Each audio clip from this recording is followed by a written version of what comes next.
In 1842, in Albany, New York, the Reverend Elias Green wore a tight black collar and a calm expression when neighbors found the cellar beneath his rectory flooded with hundreds of mold-blackened documents, some singed, others blood-marked, sealed under the floorboards with melted tallow and pine resin. For nearly 50 years, the Green family held a quiet prominence in Albany's religious circles, known for their generous hosting, gentle schooling of orphan boys, and precise record-keeping. But when local builders widened Lancaster Street for sewer installation in 1892, workers unearthed not only the remnants of these archives, but a locked iron cabinet filled with court-sealed testimonials titled Ritual Interventions. Some bore the Episcopal Church's crest, others referenced children never listed in the parish registry. Between 1842 and 1875, Albany had endured harsh winters, cholera outbreaks, and waves of Irish immigration, leading to institutional overcrowding and tensions over public charity. One archived deposition dated February 9, 1864, lists 7 minors held in solitary for repeated possession events. Who signed off on these confinements? Reverend Elias Green was known as a mild-tempered educator and sermonist, his fingers always ink-stained from copying psalms, his breath tinged faintly with camphor. But in a 1892 construction ledger, a stonemason itemized 6 iron bolts interior-facing for rectory trapdoor, followed by hazmat clearance, clerical materials, prompting an internal review by city archivists. The first formal mention of Reverend Elias Green in Albany city records appears in the parish ledger dated March 6, 1842, when he assumed his position as rector of St. Mark's Episcopal Chapel. The entry is brief, noting only, Reverend Green installed, relocated from Lowville, 2 sons enrolled in seminary. At the time, the city's southern neighborhoods were expanding, and the chapel with its modest steeple and red brick facade stood beside a narrow cobblestone road that often flooded during spring thaw. The rectory behind the chapel, a 2-story building with narrow windows and a sloping roof, would become the focal point of quiet concern over the next 2 decades. Local memory recalls Green's arrival with admiration. He was a reserved man in his early 40s, tall and pale, who rarely raised his voice and greeted most with a nod instead of words. Parishioners respected his restraint, noting how he never interrupted others and preferred to write responses in a leather-bound notebook he carried in his coat. His wife, Margaret, was a skilled herbalist who often treated poor children's coughs with homemade salves and teas. Their reputation for discretion made them a sought-after presence during births and deaths alike. But by 1848, subtle discrepancies began to appear in city reports and private journals. The first complaint was filed by a neighbor, Mr. Delancey Rhodes, a tanner whose backyard bordered the rectory's rear garden. In a sworn statement from April of that year, preserved in the Albany Municipal Archives, Rhodes noted, "Most nights, shortly before dawn, I observe candlelight flickering through the root cellar grating. The smell is of scorched oil and drying linen. Voices, though not raised, carry muffled Latin phrases, sometimes ending in soft weeping."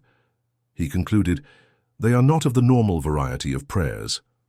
The rectory's root cellar was known to be unusually deep, with descending brick steps and a low ceiling supported by blackened wooden beams. When a city assessor entered the property in 1851 during a sanitation inspection, he noted that the entire cellar floor was lined with stone tiles, uncommon in Albany homes of the period.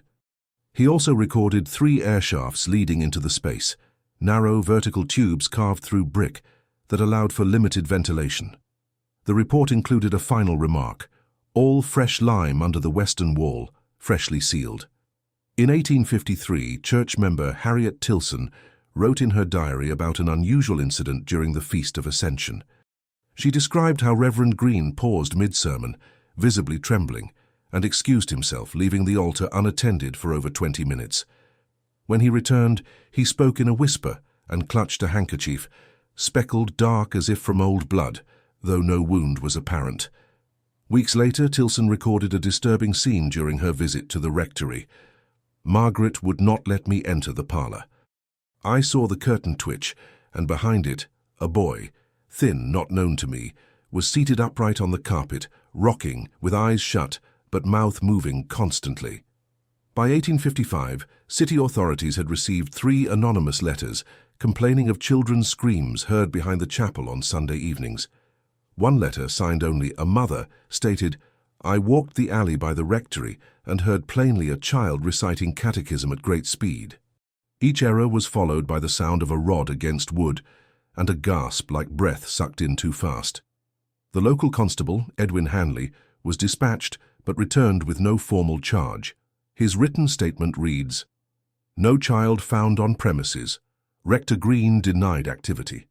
Chapel interior in fine order. No irregularities observed." Hanley's reluctance to pursue the matter deeper may have stemmed from the Green family's influence.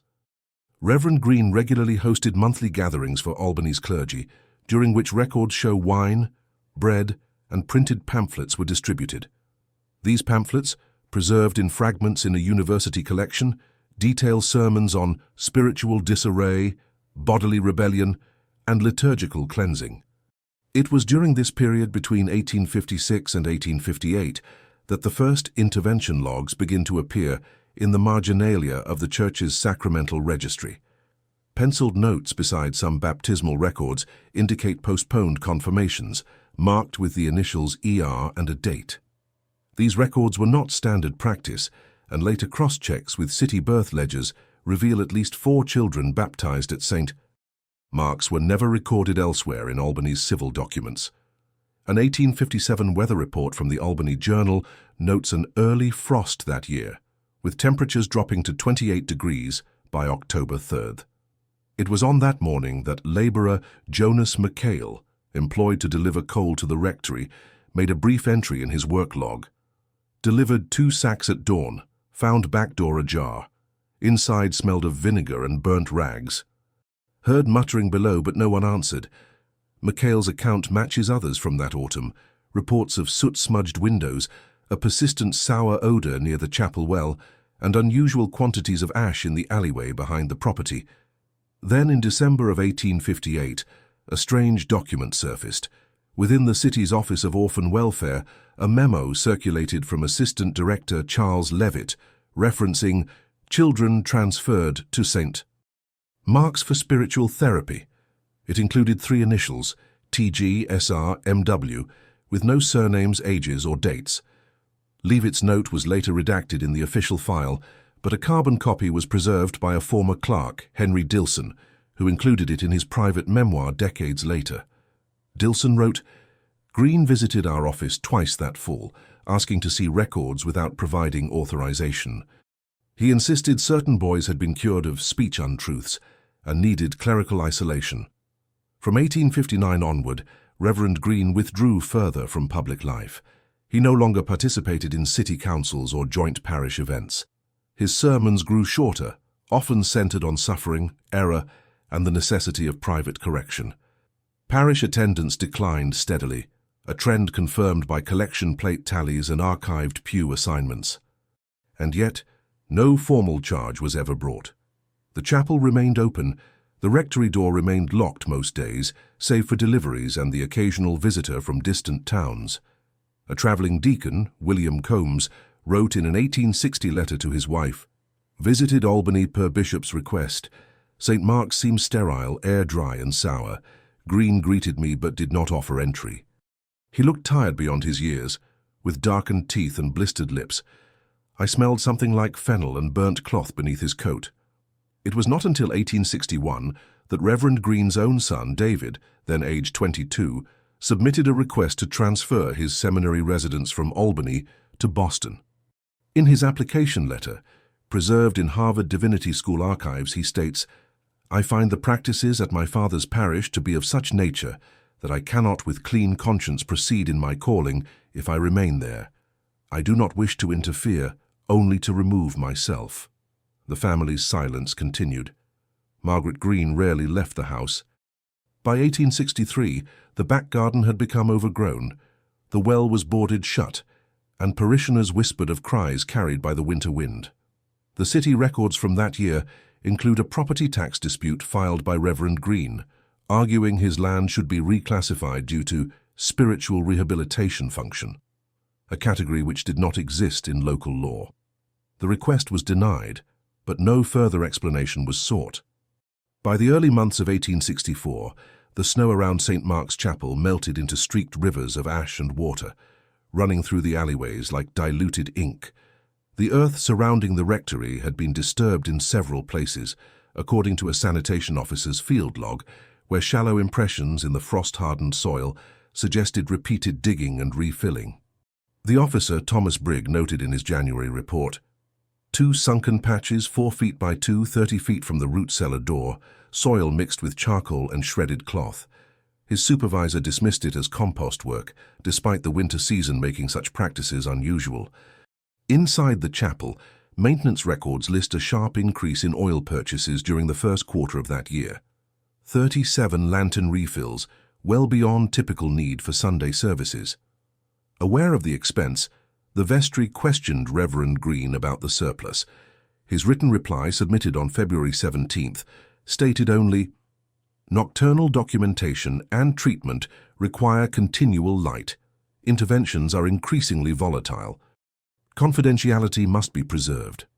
By that point, the term intervention had become a quiet code among church staff. Vestryman Henry Clowes later wrote in a private account for a theological journal that the word referred to a process Green claimed was necessary to restore alignment between divine order and human action. Clowes, who once attempted to observe a session uninvited, recalled hearing a low rhythmic drumming from the cellar, accompanied by a child's voice speaking in clipped mechanical syllables.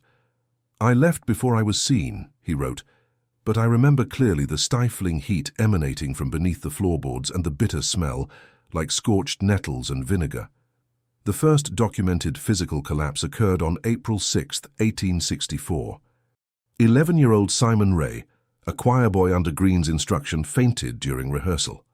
Witnesses noted he had been unusually pale for days, with darkened fingernails and a tremor in his right hand.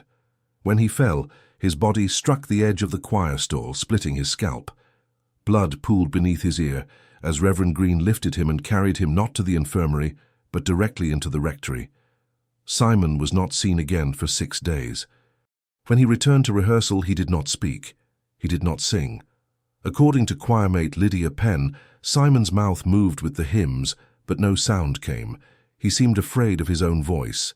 She added that his eyes were unfocused and that his white robe had yellowed as though it had been soaked and dried repeatedly. Lydia's mother wrote a complaint to the parish board, but no action followed. In a margin note on the received letter, one of the board members had scribbled, "Withdrawn, child's father now employed by chapel grounds crew." This quieting of voices became increasingly frequent. Employment offers, discreet donations, and invitations to private instruction became tools of de-escalation. Those who objected too openly were removed from the parish roster or relocated to missions in rural counties. In June, parish nurse Judith Mears resigned without notice. Her resignation letter, recovered years later from an attic box, was unsigned and partially burned. It read, "I will not administer tinctures I do not recognize, nor observe rituals that humiliate children under the pretense of spiritual cleansing. There is nothing sacred in restraining a child while he begs for silence." 1 month later, an architectural modification was submitted to the city building office. The blueprint, signed by Reverend Green himself, proposed the reinforcement of the rectory's interior cellar walls and installation of a double-door locking mechanism. The justification line was left blank. When an office clerk requested clarification, Green submitted a second form, which included a single phrase in Latin, "ad claustrum veritatis," toward the cloister of truth. Despite mounting unease, the wider church community remained largely silent. Green's sermons continued to be published in pamphlets and sent to neighboring towns. He was known for his discipline and his charity. His doctrine of internal reordering gained followers among smaller parishes, some of whom visited St. Mark's for retreats and returned speaking in hushed admiration of the clean silence in his chapel halls. Meanwhile, physical evidence of change mounted.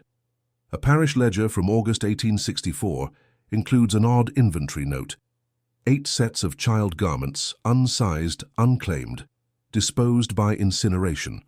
The notation is initialed by Margaret Green. Her handwriting during this period grows less precise, more angular, with uneven slanting. And in a margin of the same page, someone has written faintly, "Eyes open, even in sleep." That same summer, a fire was reported at the chapel, though it never reached public record. Local carpenter Amos Hurren later told his granddaughter that he had been called to replace scorched floorboards in the east transept, but that he was forbidden to enter the sacristy. They had closed it with iron nails and smeared the frame with salt, he said. Said it was to keep the rot from spreading, but it wasn't wood rot. It was something else. By September, patterns were undeniable. The bell above the chapel rang once each night at exactly 2 a.m., even though no staff admitted to ringing it. The tower was locked. Choir members stopped entering the chapel alone. Those who did reported hearing muffled speech behind the altar wall, or the sensation of being watched from the choir loft even when empty. One boy, Jonathan Fells, ran from his rehearsal, claiming he had seen a small figure, seated cross-legged behind the altar, mouth open but silent. He was dismissed from choir the next week. In a city census report from 1865, the rectory lists 6 adult residents, but omits any mention of dependents. Yet on 3 separate days that spring, milk deliveries were increased to quantities suitable for a household of 10. Bread orders doubled. Linen purchases included child-sized garments, though no school enrollment matched the address. The census taker, a former schoolteacher named Emery Stanton, filed a private note to his supervisor. Reverend Green answered the door himself, would not allow entry citing illness. I saw movement behind a lace curtain, a small hand pulling it back, then withdrawing quickly. I asked if children lived there. He said, not permanently. It was around this time that Reverend Green's sermons grew quieter, shorter. On Palm Sunday of 1865, he failed to appear altogether. His assistant, Deacon Wexley, conducted the service in silence. Afterward, Wexley was seen pacing the chapel garden, repeating to himself a line from that morning's scripture, "Let the children come to me." That summer, Albany experienced an unseasonable heat wave. The walls of the rectory sweated resin. Neighbors complained of a foul stench in the evenings. Sanitation workers reported flies gathering near the root cellar grate, though no source of decay was found. A plumber sent to inspect the pipes declined to return after his initial visit, writing only, "The air is wrong beneath that house." The final report in this sequence comes from a nurse at the Sisters of Charity Hospital who recorded the arrival of a boy named Abraham R. On August 19th, he had been left anonymously at the hospital gate. No parents claimed him. He did not speak. A small tag was sewn into the hem of his shirt, reading only, "Corrected." In the spring of 1866, a clerical researcher named Bernard Ashby arrived in Albany on assignment from the Diocesan Board of Discipline. He was a pale, narrow man with a limp from childhood rickets and a fondness for strict filing. His task was unremarkable: to audit sacramental records across small parishes showing decline in compliance or irregular annotation. On his list near the bottom was St. Mark's Episcopal Chapel. Ashby's travel ledger notes his arrival at the Albany boarding house on March 17th. The following morning, he walked to St. Mark's under light rain and found the chapel doors unlocked but unattended. The interior struck him immediately as unnaturally clean. In his audit report, he wrote, "Stone floors polished with pumice, pews aligned with mathematical precision, not a trace of candle wax or soot, the air sterile, as though laundered." He waited 20 minutes before Reverend Green emerged from the vestry. Ashby described him as visibly aged, with waxy skin and lips too dry to move easily. Their exchange was brief. Green produced the parish ledger, then declined further conversation. Ashby noted that several baptism entries had been scraped out and re-inked, with signatures missing. When he inquired, Green answered, "Amendments by necessity. Not all who enter are retained." That night, Ashby wrote a letter to his diocesan superior, Reverend Elwood Sharp, describing the dissonance between the chapel's public formality and what he termed a stifled undercurrent, as if the building itself resists confession. Before mailing the letter, he made a second visit to the rectory, this time unannounced. He never reached the front door. Halfway up the garden path, he was met by Margaret Green, holding a kerosene lantern. She did not speak. Her expression was blank, and her right hand trembled as though with palsy. The wind stirred her shawl, revealing bruising along her collarbone. Ashby left without speaking and filed his report the next morning, marked inconclusive but troubling. A week later, his superior replied, "Leave Albany. No further inquiry required. Matter considered doctrinal." Ashby remained disturbed by the visit. Over the next year, he quietly corresponded with others who had served at St. Mark's, disgraced deacons, a defrocked seminary student, one former maid. Their letters, preserved decades later in his estate papers, describe faint chanting heard beneath floorboards, cryptic rituals conducted by candlelight, and the removal of non-compliant children under the pretense of spiritual exile. One note dated September 1866 reads, "They say the boys are purified, but I've seen their backs, burned in rows like pressed iron." Meanwhile, signs of internal fracture grew visible. In late 1866, Deacon Matthew Wexley was found unconscious in the chapel library, bleeding from a deep wound at the base of his skull. A servant discovered him at dawn, slumped beside an overturned lectern. When questioned, Wexley claimed to have fallen, but hospital staff noted defensive injuries on his forearms. Weeks later, he disappeared. His belongings remained untouched in the rectory's upper floor, and no resignation was submitted. No investigation was opened. As whispers mounted, the Albany Herald dispatched junior reporter Francis Orville to investigate. Orville arrived in January 1867, drawn by anonymous letters sent to the paper's editorial desk. His editor advised him to proceed cautiously, warning that religious institutions held sway over city governance. Orville posed as a visiting seminarian and attended Sunday Mass. His notes, recovered posthumously, described the service as eerily subdued. No children present, no music, and the sermon delivered with an eerie monotone, as though memorized in fear. After service, he followed a boy of about 10 who lingered behind. The boy entered the rectory through a side gate. Minutes later, Orville heard a sharp cry, short, then cut off, followed by silence. He attempted to interview the groundskeeper, but the man pretended not to speak English. That night, Orville attempted to photograph the property using a portable collodion camera. His plates developed blank. He tried again, this time focusing on the rear cellar entrance. One image emerged, overexposed but legible, a narrow, barred window with a smudged human outline behind it. The face could not be made out. He stored the negative in his valise and left Albany the next morning. 3 days later, he filed an article draft. It was never printed. Instead, Orville was reassigned. When asked why, his editor replied, "We were contacted by the diocesan office. They claim he trespassed. We will not pursue the matter." That same month, a schoolteacher named Agnes Remley filed a complaint with the Albany Public Welfare Committee. She reported that 3 boys on her attendance roll had been removed from her classroom mid-term. Their names, Thomas Gray, Reuben Sewell, and Martin Walsh, matched initials recorded in earlier church documents. No withdrawal forms were submitted. When Remley visited their homes, she found locked doors and neighbors unwilling to speak. One woman whispered, "They went to the chapel for correction. They don't come back from that." The Welfare Committee reviewed her claim, but after visiting St. Mark's, their report stated, "Reverend Green provided alternative schooling credentials. No irregularity detected." Remley was demoted within the month. Inside the parish, fear spread. Choir participation dropped to near zero. By summer, the chapel organ had fallen silent.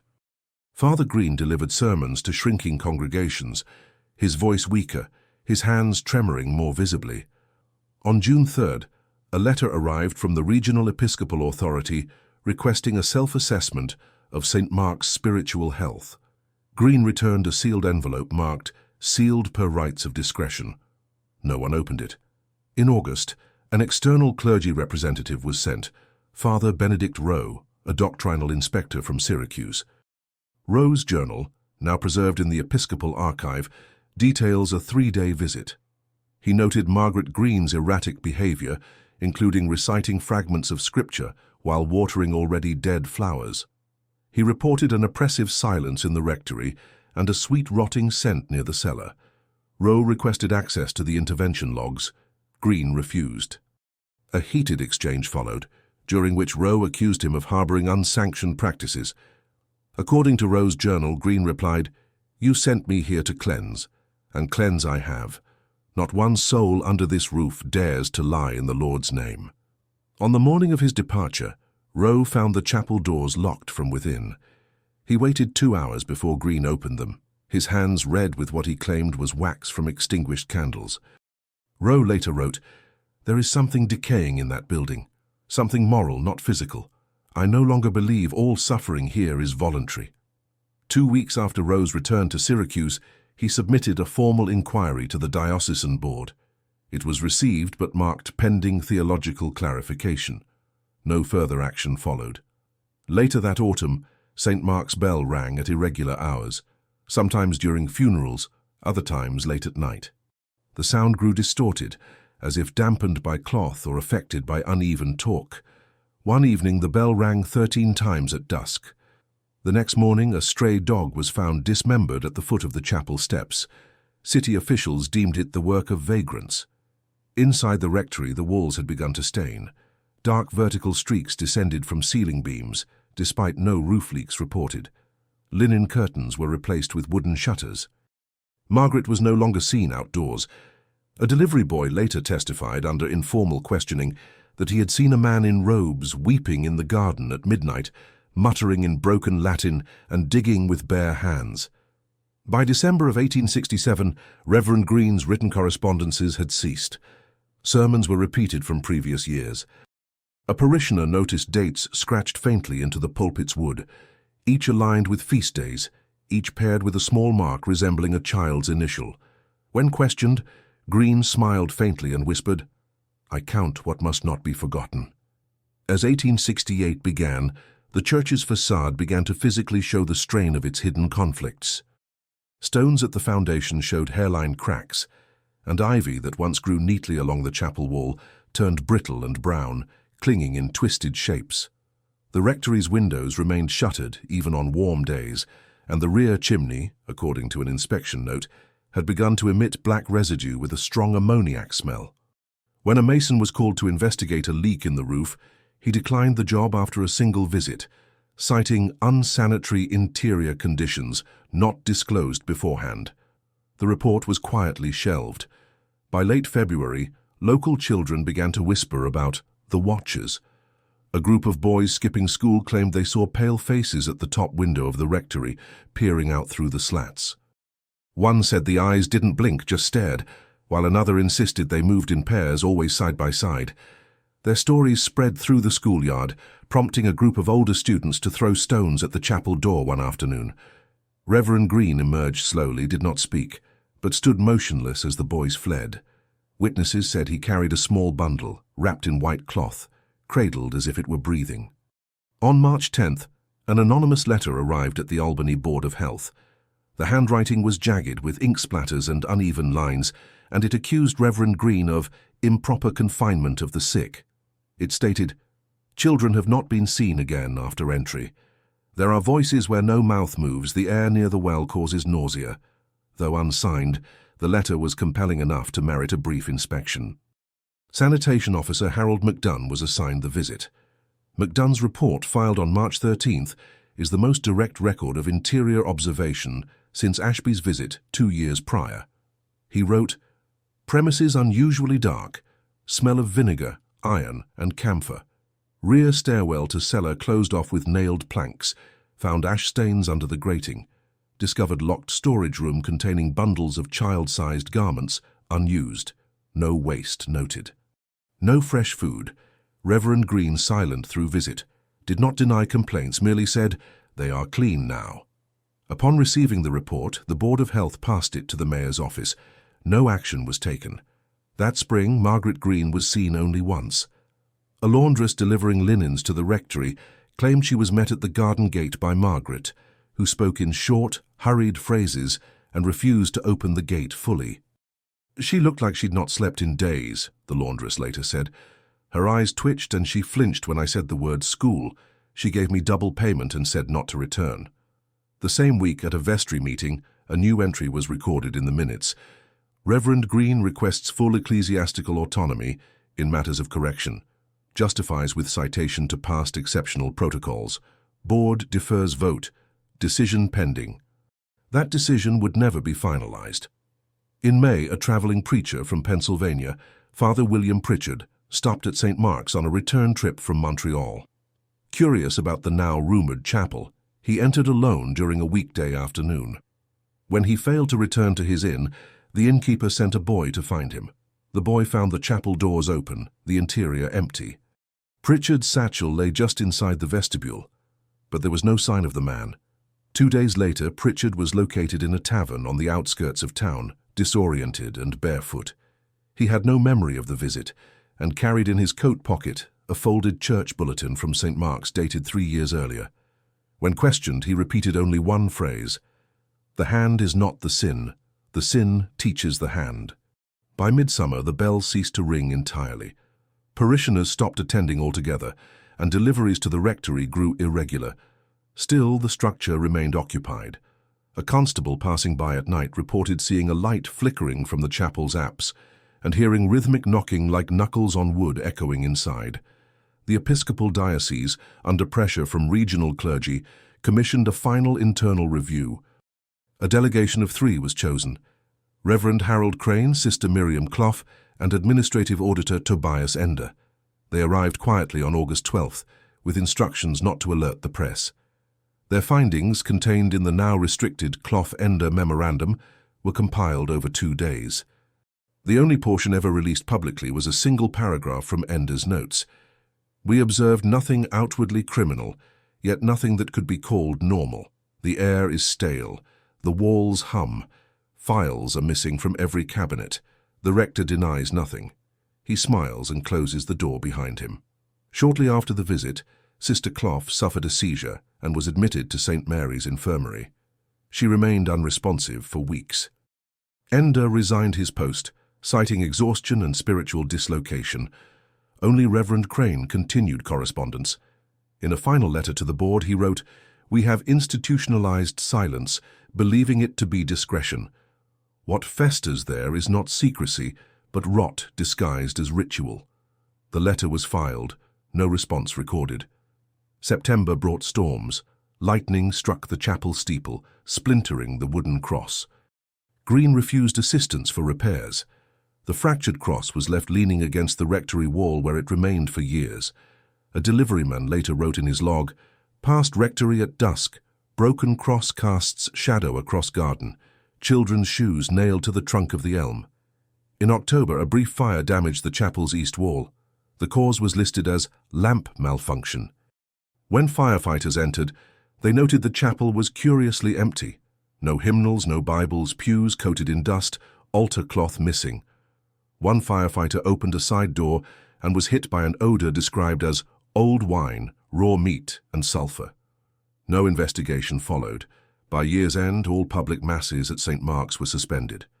The church bulletin, normally mailed monthly, was discontinued.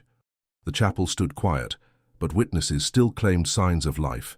Candlelight seen through cracks in the shutters, the muffled sob of a child on windless nights, shadowy movement behind lace curtains. Then, in December of 1868, a city records clerk performing an unrelated census update noticed an anomaly. On the register for the parish property, under occupants, 6 names were scratched out and replaced with the phrase, "transfigured by grace."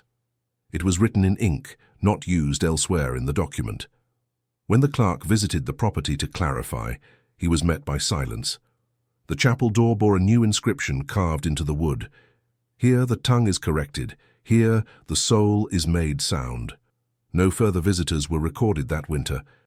In the early morning of March 3, 1869, a ruptured pipe beneath Lancaster Street sent water coursing through the frost-thinned ground behind St. Mark's Chapel. The flooding reached the rectory's rear foundation by dawn, soaking the perimeter garden and softening the soil around the west wall. A maintenance crew dispatched from the city's waterworks arrived by midday, expecting only to replace damaged stone and divert the runoff. What they found altered the city's ledger permanently. Beneath the west side of the rectory, obscured by sod and vines, the crew discovered a rusted iron hatch. It had been sealed with layers of tar and bracing nails, concealed under a cement basin that had cracked from the sudden subsidence. The hatch bore no handle. When pried open with crowbars and chisels, it released a gust of air, damp and dense, metallic in taste, that made one worker vomit immediately. Another staggered back, claiming he felt a sudden pressure in his chest, like the room was too small for my lungs. Behind the hatch lay a descending tunnel, stone-lined and just wide enough for one adult to move upright. It extended beneath the rectory, away from the chapel itself, with soot streaks along the upper corners of the walls. The air was warmer than expected. At 23 feet in, the workers halted, unsure if they had entered a crypt or a collapsed drainage chamber. They called city officials, who notified the constabulary. By nightfall, the site was cordoned off. The following morning, 3 representatives from Albany's municipal office arrived, accompanied by Father Whitcomb, a diocesan liaison. With them was a local physician, Dr. C. Emery Sen, whose task was to assess the safety of entry. Sen recorded a temperature of 89 degrees Fahrenheit inside the tunnel, with humidity at 80%. His notes described a rising scent of oxidized iron and spoiled herbs, likening it to old surgical linens and mold. At 29 feet, the tunnel opened into a chamber carved directly into the bedrock. It measured approximately 11 feet by 9, with vaulted ceilings and soot-blackened stone ribs. At its center stood a wide copper basin, blackened and dented, positioned over a drain carved into the floor. Along the eastern wall, wooden shelves held dozens of cloth-bound ledgers, each labeled with a date and initials, none matching known church records. Nearby, a wooden crate contained a set of leather restraints, brittle with age, and a pile of scorched cloths marked with streaks of dark residue. The chamber was silent, save for the faint hiss of air moving through a cracked flue. When officials opened the first ledger, they found pages of tightly scrawled notes, physical descriptions, behavioral logs, annotations of correction methods, each child's name replaced by a single letter or symbol. Some entries listed durations of confinement, 4 days without speech, 90 hours restrained, result, compliance achieved. In the margins, faint red ink marked failures. Dr. Bai. Sen later testified that the entries contained no medical rationale, only theological terms repurposed into methods of isolation. The restraints showed evidence of prolonged use, abrasion along the edges, faint indentations where buckles had been repeatedly fastened and unfastened. As the inspection continued, a second chamber was located beyond a narrow passage hidden behind a wall draped in mildew-stiffened cloth. This room, smaller and colder, contained 3 low cots lined with hay-stuffed canvas. The floor beneath the cots bore faint stains, dark and irregular, sunk into the porous stone. Along the wall, hooks and rusted chains hung from embedded rings. A pail sat in the corner, half filled with what appeared to be lime. Officials paused the inspection to document the space, but several turned away mid-recording. Father Whitcomb knelt briefly before standing and stating, "This was not care, this was containment." One constable, William Harrow, broke protocol and left the rectory grounds without formal exit. He never returned to duty. The most disturbing discovery was made late that evening, when investigators removed several stone tiles at the center of the chamber. Beneath, they found a secondary cavity, a storage vault sealed with tar paper and lined with pine boxes. The boxes, 16 in total, were numbered with inked tags. Each contained the same: bones, small and incomplete, wrapped in linen and bound with hemp cord. Some were labeled, others had only dates. Dr. Sen was instructed to perform an initial forensic examination. He confirmed the remains were juvenile. The cause of death could not be determined in most cases due to the degraded state of the remains, but 2 skulls showed clear signs of healed fractures, and one femur bore an unnatural curvature, evidence of stress during growth or repeated trauma. The discovery sent immediate ripples through city leadership. The mayor convened an emergency session, and a press blackout was quietly initiated under the guise of ongoing clerical dispute. Word, however, spread quickly through unofficial channels. By morning, crowds had gathered near the rectory. Some wept, others shouted. Several threw stones at the chapel door, breaking a stained glass window in the apse. No clergy emerged. When investigators returned to question Reverend Green, they found the rectory empty. Every room was stripped of documents. Curtains, personal effects, even plates and cutlery were gone. The only item left was a small handwritten note pinned to the parlor wall. It read, "They were not forgotten. They were corrected." It was unsigned. A city-wide search was launched. Train stations and boarding houses were checked. No trace of Green or his wife Margaret was found. Their names were not on any recent passenger logs. Their bank account had been emptied 2 weeks prior. The last known public sighting was 3 days before the flood, Margaret purchasing camphor and matches at a local apothecary, her hands trembling. In the days that followed, archival staff recovered hidden church files from a false wall in the vestry. Among them were more intervention logs, some dating back to 1843. Several pages detailed interactions with orphans brought by unnamed intermediaries. One ledger contained a list of children rejected by external care, marked for in-house realignment. At the chapel altar, beneath the floorboards, authorities found a rusted chest sealed with wire. Inside were personal items, lockets, torn garments, pages of children's handwriting, some pleading, some incoherent. A small wooden cross, scorched along one edge, lay atop the pile. Reactions among clergy were mixed. Some denied knowledge, calling it the act of a single rogue priest. Others admitted that rumors were known but unproven. Father Whitcomb resigned within the week. The diocese issued a formal statement. "These practices do not reflect the teaching or spirit of our faith. Investigations are ongoing." But among the townspeople, silence gave way to outrage. Former parishioners demanded that St. Mark's be condemned. Petitioners requested a full excavation of the chapel grounds. City officials hesitated, citing structural concerns and the legal complications of desecrating a religious site. One local mother, who had once sent her son to the chapel school, stood outside the locked gate for hours, clutching a copy of his baptismal certificate. She was quoted by a city clerk. He came back unable to speak. "They told me it was the Lord's discipline, but I knew. I always knew." The city's first act was to seal the rectory.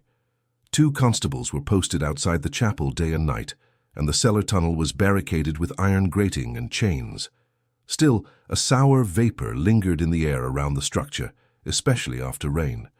The soil remained damp, the grass refusing to grow, and flies gathered near the well no matter the season. Neighbors began to board their windows. By April, children were no longer permitted to walk past St. Mark's alone. Meanwhile, a formal inquiry was opened under Judge Alton Varelli of the Albany Court of Records. Judge Varelli was known for his methodical disposition and disdain for religious interference in municipal matters. He convened a panel of forensic examiners, legal clerks and clerics unaffiliated with the Episcopal Church. Their work began with the careful cataloguing of the cellar's contents. Each ledger was photographed and transcribed, the charred edges handled with gloves and bone tools. 24 initials were found to repeat across the volumes, suggesting long-term confinement or repeated attempts at correction. Cross-referencing these with orphanage registers revealed a troubling pattern. 13 children, previously listed as transferred to private ecclesiastical care, had no record of adoption, burial, or schooling. Their names vanished after contact with St. Mark's. At least 5 came from the Sisters of Charity Asylum, where budget constraints had led to informal arrangements with local parishes. When questioned, the head sister, Mother Evelina, admitted to unsanctioned placements, citing pressure from city officials to reduce overcrowding. The ledgers described the children's so-called afflictions in spiritual terms: deceit of the tongue, rebellion of the limbs, sloth of the heart. Each file concluded with a date of resolution, often paired with a passage from Scripture, and a small cryptic note: voice stopped, correction held, light reclaimed. Some ended only with the phrase completed. Of the remains found, 10 were identified through scraps of clothing or dental records preserved in city health files. Others were too decayed to name. Only one set was marked with a full inscription: R.S. So final correction on April 9, 1854. silence achieved. The initials matched those of Reuben Sewell, the student who vanished from school a decade prior. Inside the chapel, more findings surfaced. A hidden compartment behind the pulpit contained vials of dark fluid, sealed and labeled with numbers matching the intervention logs. A set of surgical tools, unused but cleaned regularly, lay in a wooden tray next to folded cloths and blocks of pressed herbs. The altar floor, when lifted, revealed hooks embedded into the joists, spaced evenly and polished from use. The discovery that shocked the committee most was a set of wax cylinders stored in a locked cabinet behind the vestry. They bore no markings. Upon being played through a phonograph brought by court technician David Cormel, the recordings produced a sequence of sounds, rustling fabric, footsteps, and distant, strained voices reciting scripture in uneven cadence. One recording, dated faintly in pencil as Trial SW, contained the repeated phrase, "I will not lie again," spoken over 40 times, each repetition more hoarse and stuttered than the last, until silence fell. These audio artifacts became the focal point of the inquiry. Transcripts were made, and the tape stored in the city archive. For days, reporters waited outside the courthouse for comment. The city council, under growing pressure, passed a resolution to formally decommission St. Mark's and repurpose the land, though the church resisted, citing ownership rights and the sanctity of the site. As the investigation gained traction, new witnesses emerged. One of them, Bernard Ashby, the clerical auditor who first visited the rectory in 1866, returned to Albany to give a deposition. Now, visibly aged and suffering from lung disease, Ashby was escorted into the hearing room in a wheeled chair, a wool blanket over his knees. He spoke softly but firmly. "I saw the edges of it," he said. Enough to know that what was being done beneath that house was not spiritual restoration, but domination. The silence those children kept was not from reverence, it was learned. Ashby's notes, submitted alongside his testimony, included sketches of the cellar, marginalia from early intervention records, and correspondence with former deacons who had fled the parish. One letter, dated 1865, described a child locked in a chamber for 30 hours with only scripture and vinegar-soaked bread. The child emerged unable to speak above a whisper and was later withdrawn from parish records.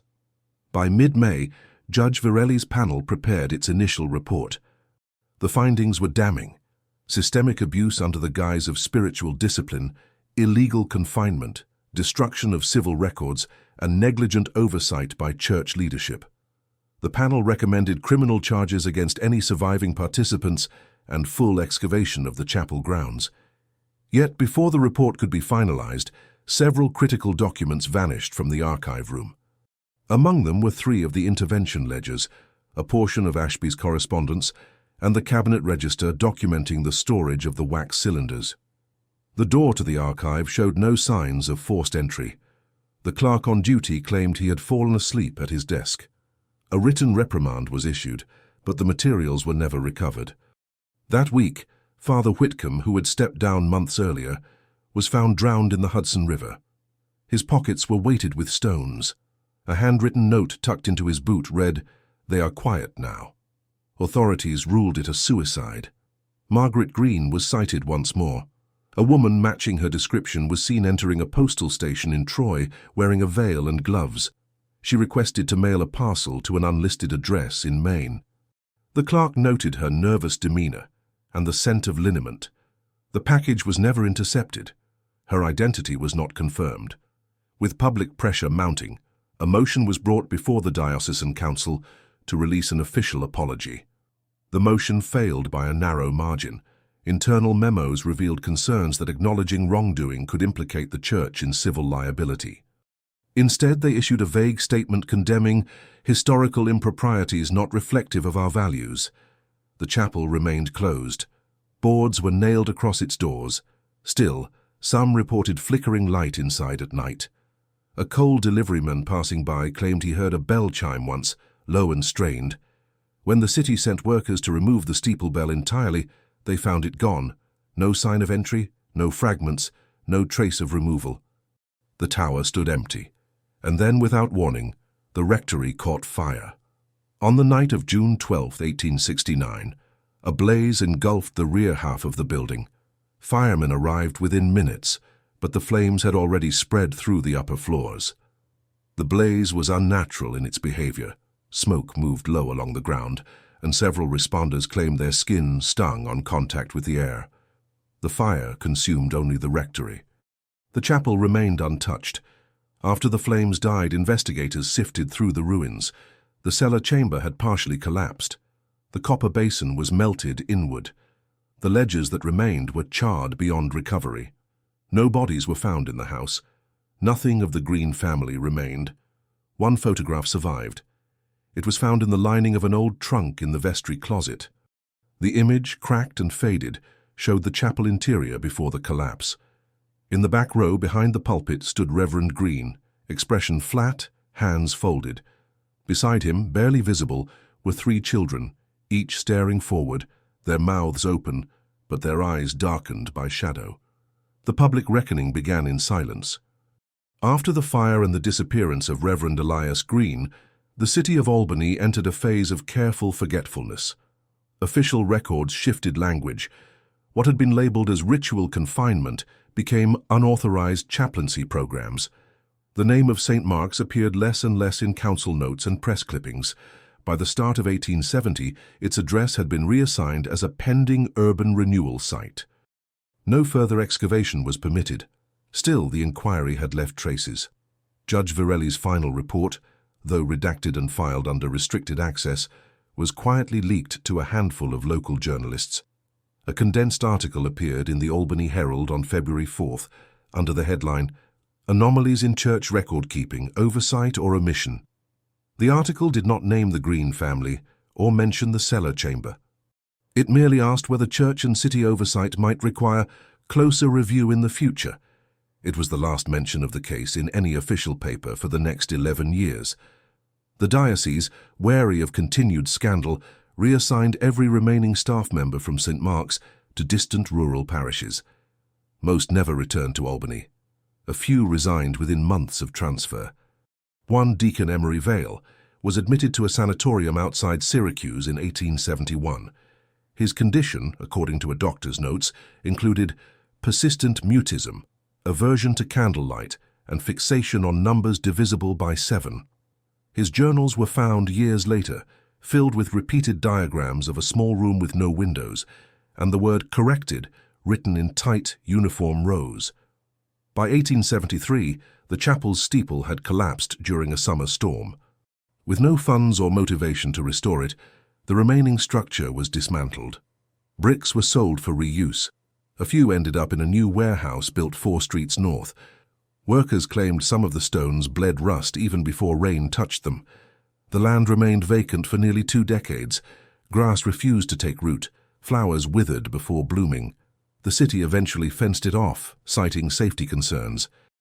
In 1881, an attempt to sell the plot for commercial development failed after the purchaser, a banker named Charles Lorne, abruptly withdrew. He told associates he had dreamt of voices counting numbers from behind the walls and awoke to find scratch marks on his bedroom door.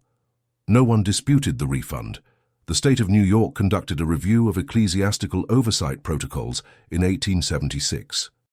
Quietly, language regarding independent correctional ministry was removed from legal precedent. A single internal memo noted, "Events in Albany necessitate doctrinal and civic separation in custodial matters." The phrase was underlined twice. Surviving members of the community handled the memory in varied ways. Some denied the chapel had ever held children, others recalled only its potlucks and hymnals. One widow, interviewed anonymously in 1883, said, "We were told they were special sessions, that the children had trouble listening. We didn't ask what was behind the cellar door. That wasn't our place." But others remembered differently. A former baker's assistant claimed he once delivered loaves and was asked to wait in the hall while a boy was led past him with his hands bound in cloth. Another man who had grown up on Lancaster Street said he could still hear faint thuds at night when the wind blew from the south.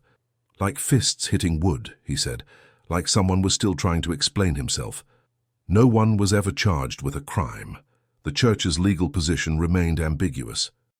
Because the correctional activities were documented in the chapel's private ledgers, and the children were never entered into official census data, prosecution fell into a gap between civil and ecclesiastical law. The legal term used by the board was unsanctioned spiritual reform.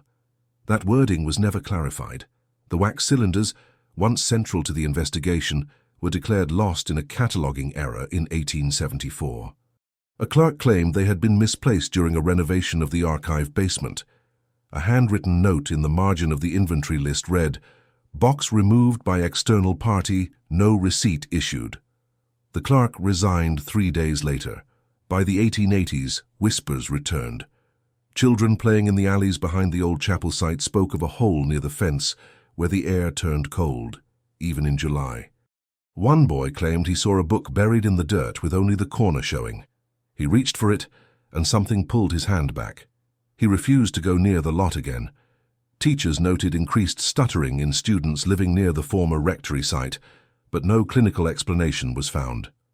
In 1886, during a sewer expansion project, workers digging along the southern edge of the property uncovered a sealed pipe that did not connect to any city line. It was filled with ash and fragments of bone too small to identify. The pipe was closed again and reburied. No report was filed. The following year, Father Elias Green was declared legally dead. His name was struck from church rolls, and his ordination listed as terminated by absence. No death certificate was issued. A tombstone was erected in a small private cemetery outside of Shroon Lake. It bore no dates, only his name and the inscription, "He taught in silence." Years passed. The buildings changed. Streets widened. But nothing was ever rebuilt on the ground where St. Mark's had stood. In 1892, as part of a city effort to modernize waste infrastructure, a team was dispatched to open a forgotten drainage corridor beneath Lancaster Street. What they uncovered was not a pipe, but a sealed room, 6 feet wide, 4 feet tall, lined in tar and plaster. Inside was a single wooden chair. The chair faced the wall. Carved into the plaster above it were the words, "Do not speak." No records explain how the room was constructed or when. In the final years of the century, as Albany expanded and its skyline slowly rose with brick and smokestack, the space once occupied by St. Mark's remained conspicuously empty. The lot was listed on municipal rolls each year, but failed to attract buyers, even during the real estate surge of 1890. Local developers described it as unresponsive ground, where machinery failed more frequently, and surveyor poles tilted without cause. During one such survey in the spring of 1891, a young assistant named Frank Delaney vanished after walking the boundary line alone. His boot prints stopped at the edge of the old rectory foundation. He was never found. City planners eventually opted to bypass the site altogether, rerouting sewer lines and electrical conduits around the plot. By ordinance, it was marked as reserved for non-development and fenced in once more, this time with iron bars. Behind them, weeds returned, then browned and died. Even the birds avoided nesting there. In 1892, on the 50th anniversary of Reverend Green's first service at St. Mark's, a brief entry appeared in a handwritten supplement to the diocesan calendar. Mass intention withdrawn, service removed by silent vote. The record shall remain closed. No ceremony was held, no names were read aloud, but inside the walls of older institutions, libraries, religious archives, private lodges, the records had not vanished completely. A handful of handwritten documents from the investigation were passed discreetly between scholars, kept in personal safes and sealed drawers. In 1894, a former seminary student named Hugh Brander presented a thesis on pre-canonical correctional rites, citing excerpts from one of the ledgers. The paper was rejected without public comment, and Brander's name was removed from the seminary rolls. He died 2 years later in a boarding room fire. The manuscript was never recovered. Meanwhile, the few remaining families tied to St. Mark's by marriage or memory drifted from Albany.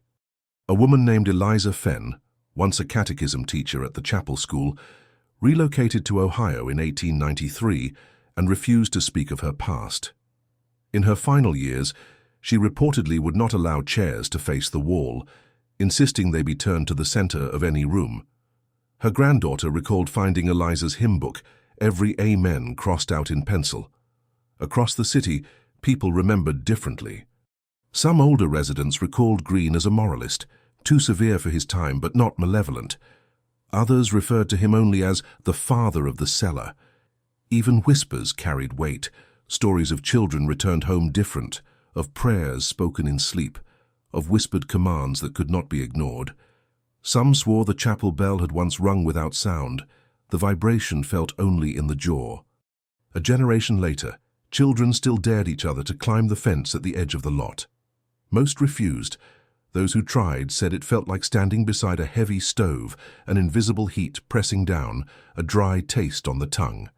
One boy, Walter Griggs, claimed he saw rows of shoes in the dirt, each turned neatly toward the rectory ruins. He fainted before reaching the center of the yard. His mother forbade him from speaking of it again. In 1895, the city erected a public school 4 blocks from the site. Teachers reported an unusually high number of speech delays and writing difficulties among students in the first year. One child refused to enter the building unless she could keep her hands behind her back. She told her teacher, "I don't want to be chosen. They choose the ones who move wrong." By the end of the decade, Albany's memory of the St. Mark's case had nearly faded. The names were forgotten, the court records quietly sealed, and new generations learned different histories.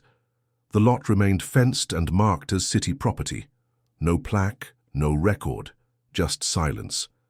And yet, during the census of 1899, a clerk conducting a routine pass through the neighborhood noted an anomaly. Though the property was officially uninhabited, someone had filled out a household line for the address. The writing was delicate, with slanted cursive and an old-fashioned hand. It listed no occupants, no surname, only a single remark scrawled in the occupation field. It read, "Recorder of Correction." If this story moved you, if you made it to the end, it's because you also feel that these hidden truths must come to light. Let us know in the comments which city you're watching from. That way, we'll know how far these stories reach. And subscribe to the channel. There are many other cases the world tried to forget, but we insist on remembering them. This story was reconstructed from documents that were found. All names have been changed to protect the source.